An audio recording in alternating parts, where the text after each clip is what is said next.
Gloire à Dieu. Je vous salue ce matin au nom de Jésus. Nous bénissons encore le nom de notre Dieu.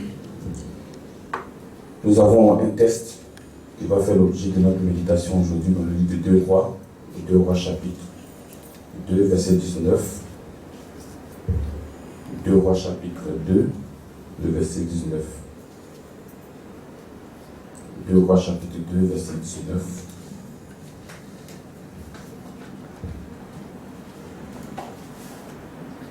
Voici ce que la Bible dit.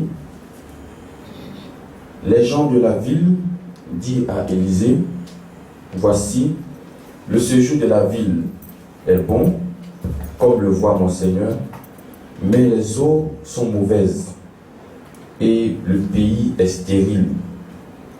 Il dit, ça c'est le prophète maintenant qui dit, apportez-moi un plat neuf et mettez-y du sel. Et il lui apportait.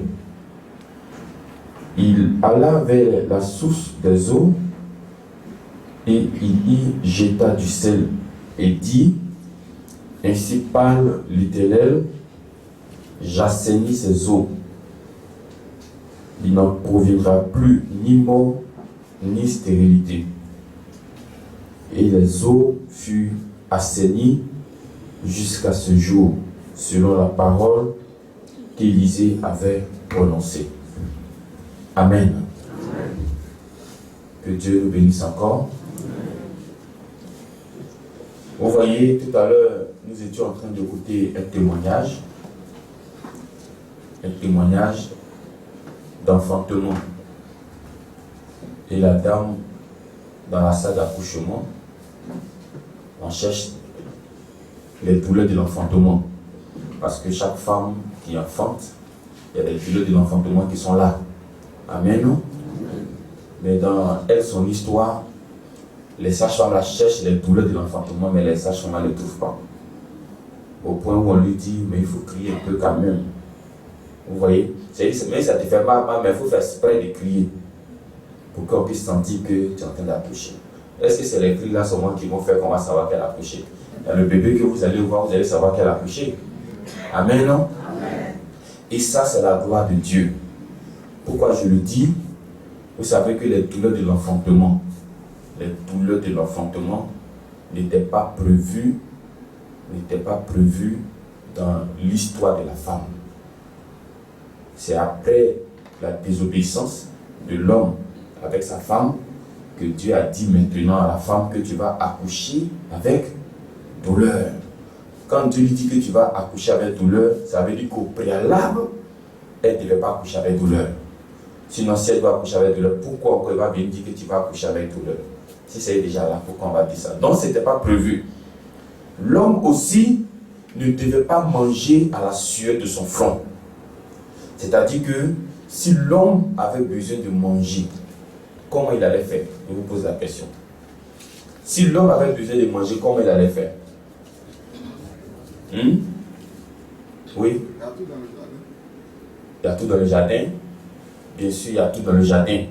Mais même ce que l'homme ne trouvait pas dans le jardin, qu'il voulait manger, il pouvait simplement parler et puis la chose allait exister. Vous voyez? Parce que Dieu a créé l'homme à son image. Donc quand Dieu parle, que le ciel vienne, ou même que la terre soit, puis les choses apparaissent, ça veut dire que c'est comme cela que l'homme devait parler. Vous voyez, quand il veut manger du riz, il dit que le riz apparaisse. Et puis tout d'un coup, le riz apparaît devant lui. Mais ces choses ont été changées juste après les désobéissants. Donc l'homme aussi devait manger à la sueur de son front. Et la femme de l'autre côté là-bas doit accoucher avec douleur. Mais ici, vous voyez, le même Dieu qui a dit ça dans le jardin d'Éden, aujourd'hui, il vient auprès d'une dame qui doit accoucher et il épargne la dame là de douleur de l'accouchement. C'est de la même manière aussi que Dieu peut épargner un homme dans cette salle de la souffrance, de la sueur de ton front. Amen. Est-ce qu'on se comprend? C'est-à-dire que le même Dieu qui a dit dans le jardin que vous allez, homme, manger à la sueur de votre front, aujourd'hui, ce même Dieu-là peut te faire grâce d'avoir quelque chose sans passer par la sueur de ton front. C'est ça qu'on appelle la grâce de Dieu. Si elle était capable d'accoucher sans douleur, toi aussi Dieu va te faire grâce. Tu ne vas pas fournir trop d'efforts. Vous voyez, tu ne vas pas fournir trop d'efforts pour gagner ton gagne-pain. Tu ne vas pas fournir trop d'efforts pour avoir ton argent. Parce que Dieu lui-même va positionner les choses devant vous. Donc, faisons confiance à ce Dieu qui a permis à la dame d'accoucher facilement. Et dans ce que la dame a dit, elle n'est pas partie simplement à l'hôpital. Elle est partie avec quelque chose. Elle n'est pas partie simplement à l'hôpital, mais elle est partie accompagnée de quelqu'un. Et c'est ce que nous allons voir tout à l'heure. Donc, pour revenir à notre texte de 2 Rois, chapitre 2, verset 19, ici, le prophète Élisée venait de se séparer avec son maître, le prophète Élie, que Dieu venait d'enlever. À son retour, toujours dans la même ville, les gens sont venus vers lui pour lui dire que la ville où tu es venu, où tu as vu ton maître être enlevé là, la ville est bonne, comme tu peux le constater. Mais il y a un problème dans cette ville. Il y a un problème dans ce pays. Et dans chaque pays, dans chaque ville, vous allez trouver forcément un problème. Même les États-Unis ont dit grande puissance mondiale. Les États-Unis ont dit première puissance mondiale. Il y a aussi des problèmes là-bas. Vous comprenez? Il y a aussi chômage là-bas. Malgré que l'argent est versé, malgré qu'il y a des biens, il y a vraiment tout ce qu'il faut là-bas, mais il y a aussi problème. Donc, Élisée est en face d'un problème que rencontre une ville, que rencontre un pays. Il se trouve que l'eau, qui est la source de vie, est mauvaise. On peut vivre sans courant, mais qui peut vivre sans eau ici? Tu peux vivre dans une maison où il n'y a pas de courant, il n'y a pas de lumière. Mais tu ne peux pas vivre dans une maison où il n'y a pas d'eau. Amen. Parce que s'il n'y a pas de l'eau, non seulement on aura soif, mais aussi on aura faim, il n'y aura pas de production. Toutes les belles voitures que vous voyez là, s'il n'y a pas de l'eau dedans, ça ne peut pas fonctionner. Amen. Donc l'eau est vraiment importante.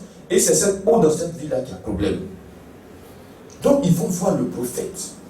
Quand tu as problème, je veux te dire ce matin, ne va pas voir n'importe qui. Amen. Amen. Quand tu as problème, ne va pas voir n'importe qui. Parce qu'aujourd'hui, il y a beaucoup de prophètes. Il y a beaucoup d'hommes de Dieu. Mais par quelle autorité ces hommes-là travaillent? Ça, c'est une question qu'ils ont posée à Jésus. On dit les principaux sacrificateurs, les scribes, les anciens, ils sont venus croiser Jésus dans le temple. Ça, je pense que c'est dans Marc 11, vous lisez beaucoup là, vous allez voir. Jésus, c'est par quelle autorité tu fais toutes ces choses-là? Jésus aussi répond par une question. Il dit Jean-Baptiste, son baptême là, ça venait du ciel ou bien ça venait des hommes? S'ils lui répondent que ça vient des hommes, on sait que les gens, Jean-Baptiste était beaucoup aimé, donc ils vont les lapider. S'ils répondent aussi que ça vient du ciel, ils vont dire, bon, pourquoi vous n'avez pas cru en lui? Donc ils sont au milieu, bloqués. Ils ne savent pas s'ils vont dire oui ou ils vont dire non. Donc ils disent, on ne sait pas. Jésus dit, moi aussi je ne sais pas. Mais moi je vous dis ce matin que l'autorité de Jésus venait de son Père qui est dans le ciel. Donc quand tu vas voir quelqu'un, c'est très important de savoir par quelle autorité il travaille. Parce qu'on ne va pas voir n'importe qui. Donc ils sont allés voir Élisée pour lui soumettre la situation du pays, pour lui soumettre la situation de la ville, pour lui soumettre la situation de la famille, pour lui soumettre la situation du foyer. Parce que celui à qui tu donnes ton foyer, bien aimé, s'il n'a pas l'autorité pour aider ton foyer va s'écouler davantage. Celui à qui tu donnes ta santé, s'il n'a pas la possibilité de t'aider, on va t'enterrer. Donc il faut savoir à qui tu donnes ton problème. Elle avait certainement un problème. Elle a cherché, elle a dit, voici un lieu où je sais qu'en venant, je peux avoir solution. Et sa solution était devant elle. Vous voyez? Donc, il faut savoir à qui tu donnes ton problème. Et deuxièmement, quand ils ont fini, les gens de la ville ont fini d'exposer le problème à Élisée, vraiment, vous savez, chaque homme de Dieu est particulier. Chaque homme de Dieu est particulier en fonction de l'esprit que Dieu met sur lui. Parce que chaque homme de Dieu, certes, vient avec l'esprit de Dieu, mais pour le travail que tu dois faire, il y a un esprit particulier que Dieu te donne. Quand vous allez lire dans le livre de l'Apocalypse, on expliquera cela un jour. La Bible parle des 7 esprits de Dieu. cet esprit de Dieu, vous ne savez pas ce que ça veut dire, cet esprit de Dieu. Alors qu'on dit que Dieu il est esprit, donc un seul esprit, mais cet esprit-là, c'est quitté où? Ça, on expliquera un autre jour. Mais chaque homme de Dieu est particulier. Regardez Moïse, il est venu avec un bâton. Après Moïse, à qui est venu un bâton encore? Personne. Élisée a fait descendre le feu du ciel. Après Élisée, qui a fait descendre le feu du ciel? Personne. Vous comprenez? Donc chaque homme de Dieu est particulier en fonction de la force, du pouvoir que Dieu lui donne. Élisée, il dit à ces personnes-là, apportez-moi un plat neuf. Bon, enfin, je veux parler d'une assiette. Donc, apportez-moi une assiette neuve. Si tu apportes une assiette ancienne, qu'est-ce qui va se passer?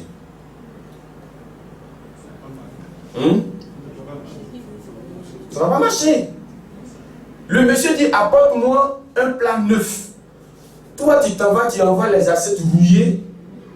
Les assiettes, ils ont fini de manger, il y a huile rouge dedans. Tu dis, tiens, on n'a pas d'autres assiettes, c'est ça, il faut prendre. Non seulement il ne va pas prendre, mais ça ne va pas marcher. Vous voyez? C'est quel problème on veut résoudre dans ce test-là? C'est quel problème Élisée veut résoudre? Le problème de l'homme qui est mauvaise. Amen. Donc c'est un miracle qui doit se produire, non? Vous voyez que pour que le miracle se produise là, il y a des conditions. Est-ce que vous comprenez quelque chose? Il y a quelque chose qui est là d'abord. Ce n'est pas un hasard ou bien ça vient. Non. Il a bien précisé, envoyez-moi un plateau neuf. Bien-aimé, je sais que tu attends un miracle ce matin. Je sais que tu attends quelque chose dans ta vie. Mais cette chose-là, ce n'est pas un hasard. Ce n'est pas le fait de... c'est venu comme ça. Non. Il y a la piscine de Bethesda qui est là. Mais pour que tu sois guéri là, il faut que tu sois le premier à entrer là-dedans. Est-ce que c'est facile? C'est pas facile. Donc vous voyez que même pour voir la gloire de Dieu là, il y a des dispositions qu'il faut prendre. On ne fait pas comme cela, tu es dans la maison de l'homme de Dieu, tu manges tu dis voir la gloire de Dieu. Tu vas voir la gloire de Dieu là comment? Tu es dans la maison de l'homme de Dieu, tu as croisé les pieds, tu dis je veux voir la gloire de Dieu. Tu ne peux pas voir. Si tu t'arrêtes devant la porte des voisins, tu ne peux pas voir la gloire de Dieu. Si à la maison tu lances les cuillères, les fourchettes parce que tu es fâché, tu ne peux pas voir la gloire de Dieu. Il dit je veux un plateau neuf. Si c'est ancien, je ne prends pas. Il n'a pas aussi précisé gros, petit, moyen. Il dit lui ce qu'il veut, c'est un plateau nouveau. Ensuite, qu'est-ce qu'il faut faire? Il faut mettre du sel. Il faut mettre du sel dans ce plateau-là. Celui qui se trompe pour mettre Cumagie, parce qu'il veut que l'eau là soit trop bonne. Il y a des gens comme ça dans l'église. Hein. C'est-à-dire qu'il va te dire, envoie le sel. Toi, tu as dit que non, celle-là, ça ne sera pas trop bien, ça ne sera pas tout encore. Tu as envoyé Cumagie x 10 dans le plateau. Là. Et puis Cumagie que tu vas envoyer là même. Tu as appelé Cumagie 10 000 francs pour envoyer. Amen. Si Élisée a demandé du sel, il faut lui donner du sel. Gloire à Dieu. Amen. Si Élisée a demandé du savon, il faut lui donner du savon. Si Élisée a demandé de l'eau, il faut lui donner de l'eau. Mais aujourd'hui là, Élisée demande du sel. Vous voyez les éléments que nous utilisons au chemin du ciel. Les éléments là ne sont pas venus comme ça. Et puis ce n'est pas des éléments avec lesquels l'homme de Dieu a commencé. Au départ, il n'y avait pas du sel. Mais est-ce qu'il n'y avait pas miracle? Il y avait un miracle. Il y avait un miracle. Donc ça veut dire que chaque chose que Dieu inspire, il y a un but qui est caché derrière. Chaque élément que Dieu donne à son serviteur, il y a un but qui est caché derrière. Peut-être que toi, tu ne sais pas pourquoi Élisée demande du sel. Peut-être que toi, tu ne sais pas pourquoi il demande un plat neuf. Mais je veux te dire que si tu veux que les eaux de ta maison soient propres à boire, si tu veux que ton foyer soit joli, si tu as demandé le sel, il faut avoir ce sel. Si tu as demandé la serviette, il faut avoir la serviette. Amen. Et puis il faut avoir confiance en ce que tu es en train de faire. Parce que si ces personnes n'avaient pas confiance, on n'allait pas avoir le plateau neuf, on n'allait pas aussi avoir du sel. Et quand il a eu ces deux éléments qu'il demandait, il est parti maintenant à la source. Vous voyez, il a eu le sel, il a eu le plateau, mais Élisée s'est rendu à la source pour voir de plus près quel est le problème qui fatigue les gens. C'est vrai, on lui avait déjà dit que l'eau est mauvaise, on lui a dit qu'on n'arrive pas à boire cette eau, mais il faut que moi-même je me rende là-bas. Vous voyez? Donc quand tu as un problème là, c'est important de savoir la source de ton problème.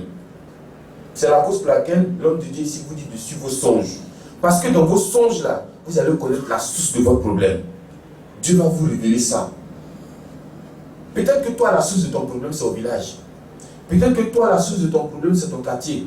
Mais il y a certains parmi nous aussi, la source de leur problème, c'est leur propre cœur. Tant que tu ne changes pas ton cœur, tu ne verras pas la gloire de Dieu. Donc c'est important de connaître la source de son problème. Et ça, comptez sur le Dieu le Papa Fernand pour vous révéler. Amen. Amen. Si c'est toi-même le problème, il te dira que c'est toi-même le problème. Parce que depuis tu te plains que tu ne vois rien, ça n'avance pas, il va te révéler qui est ton problème. Ou bien si c'est toi aussi qui est ton propre problème, il va te révéler. Donc Élisée qui va à la source du problème, parce que pour résoudre chaque problème, il faut trouver la source. Une fois que vous avez la source, vous avez la solution. Et ensuite, Élisée dit, il prononce maintenant une parole, il dit, j'assainis ces eaux, il n'en proviendra plus ni mort, ni stérilité. Et c'est ce qui a été fait selon la parole qu'Élisée avait prononcée. Amen. Amen. Donc, ici encore, vous voyez qu'on revient chaque fois sur la parole, chaque fois sur la parole, chaque fois sur la parole. L'homme de Dieu, quand vous venez le voir, il ne fait rien d'autre que de dire la parole. Amen. Amen. Quand on dit prends ta joie là, c'est quoi? C'est la parole ou bien c'est pas la parole?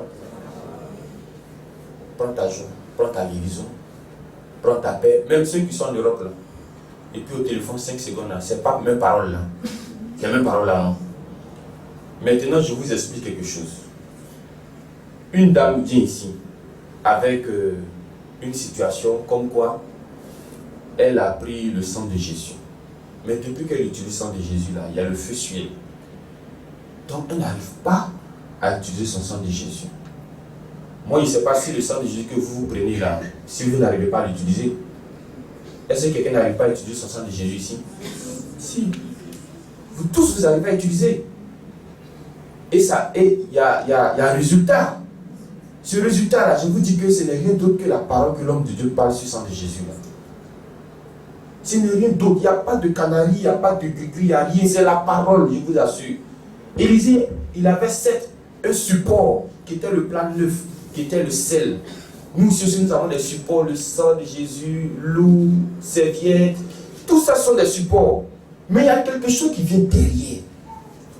Et ce quelque chose qui vient derrière là, c'est ce que l'homme de Dieu dit là-dessus. Si toi aussi tu veux ta solution là, il faut parler de ce que toi tu veux aussi dessus. Ça c'est en parenthèse.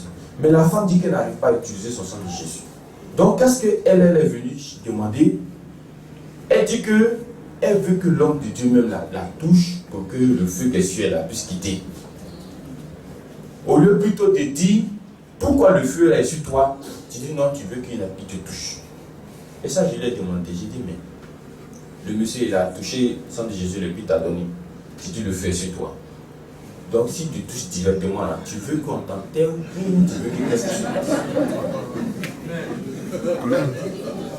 C'est-à-dire qu'il a attrapé un élément comme ça. Et il dit, tiens, va faut Dieu va te montrer la gloire, sa gloire.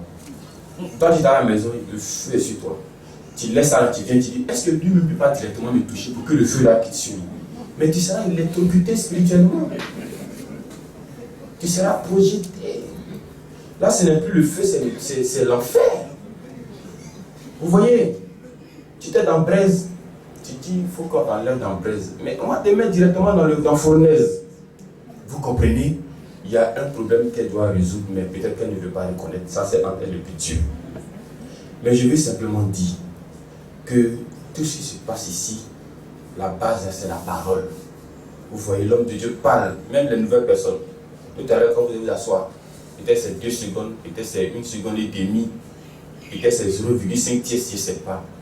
Mais on va vous dire, prenez votre joie. Et puis, c'est simple mot-là qui va décanter toute ta situation. Amen. Simplement parce que l'autorité est venue du ciel. Dieu n'a pas fourni effort qu'elle a dit que la terre soit. Il n'a pas fourni effort. Quand il a dit que le ciel soit, lui, il a pouvoir, c'est là. Donc il parle un peu, ça prend. C'est ce qui se passe ici. Vous avez 7 les éléments. Vous voyez. Vous avez 7 la piscine de Bethesda. Vous avez aussi l'ange qui descend dans la piscine pour remuer l'eau, pour que vous soyez guéris. Mais pour que tu sois maintenant guéri, il faut que tu rentres premier dans cette eau-là. Et pour que tu rentres premier dans cette eau, je te dis que si tu es distrait par ton voisin de gauche, tu ne peux pas entrer premier dans cette eau. Si tu es distrait par ton voisin de droite, tu ne peux pas entrer premier dans cette eau. Je vous dis qu'il y a des malades qui étaient au bord de cette piscine, qui ont fait 38 ans là-bas. 38 ans, tu es au bord d'une eau, tu n'as jamais su comment rentrer premier dans l'eau là. C'est que toi, tu ne vois pas comment les gens rentrent. Toi, quand le ange vient, tu es en train de bavarder, tu es en train de causer, en train de régler les litiges, en train de régler les problèmes de famille, en train de te réconcilier. Toujours les gens se réconcilient. Mais ça ne finit pas. Amen, non? Réconcilie-toi une bonne fois pour toutes. Et puis il faut porter ton regard maintenant sur ton miracle. Pour que tu puisses voir la gloire de Dieu. Amen, non? Donc de la manière que l'homme de Dieu parle sur le sang de Jésus pour vous, vous aussi, quand vous avez des difficultés, vous avez des soucis, parce que le problème ne finira jamais sur la terre. Tant que nos 2 pieds là seront sur la terre, le problème ne finira jamais. C'est la cause pour laquelle il va arriver un jour où Dieu va détruire cette terre et puis il va changer ce ciel. Le nouveau ciel qui va venir, la nouvelle terre qui va venir, qui est la nouvelle Jérusalem, là où iront ceux qui auront reconnu Dieu comme leur Seigneur sauveur personnel, là-bas il n'y a pas de problème, là-bas il n'y a pas de maladie, là-bas il n'y a pas de pleurs. Mais pour l'instant, là où nous sommes là, il faut attraper bien ton sang de Jésus. Amen. Amen. Il y a Saint-Esprit, il y a les anges, mais il y a aussi les démons, il y a aussi le diable. Donc attrape ton sang de Jésus, attrape ton sel, si c'est un plateau neuf, attrape ton plateau neuf, et puis avance avec ton Dieu. Donc que ce test-là fasse l'objet de notre méditation. Et puis il faut que toi aussi tu apprennes à parler sur les éléments que l'homme de Dieu t'a donnés. Entre-temps, si tu viens d'insulter ton frère, et puis tu es dans ta chambre pour parler sur le sang de Jésus, est-ce que ça va prendre? Ça ne va pas marcher. Parce que Dieu dit que la même bouche qu'on prend pour maudire les autres, on ne peut pas encore prendre la même bouche pour bénir Dieu. Ça ne marche pas. Donc il faut que tout ça va en règle. Et vous allez voir que chaque fois que vous allez parler sur votre sang de Jésus, sans effort, ça va marcher pour toi. Chaque fois que tu vas parler sur ton lait, ça va marcher pour toi. Amen. Amen. Vous voyez, nous autres, auprès de l'homme de Dieu, on ne parle pas trop sur les éléments, mais Dieu nous garde quand même. Vous voyez, parce qu'il y a des choses qu'on prend la peine de respecter. Donc que Dieu vous bénisse au nom de Jésus. Amen.